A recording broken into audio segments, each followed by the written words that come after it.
Camera set up করার জন্য প্রথমে এলএমসি অ্যাপসটা ইনস্টল করে নিতে হবে।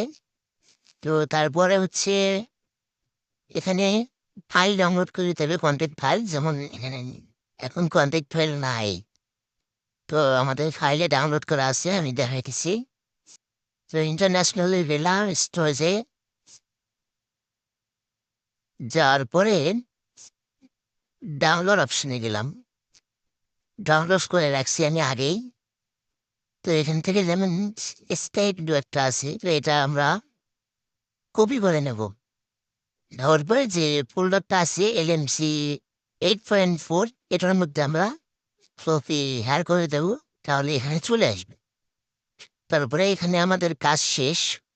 তারপরে আমরা এলএমসি ক্যামেরায় ঢুকবো। ঢোকার পরে এই যে এখানে মাঝখানে এখানে ডাবল সাব দেবো, তারপরে এই যে চলে যাচ্ছে এটা ইনপুট করে নেব।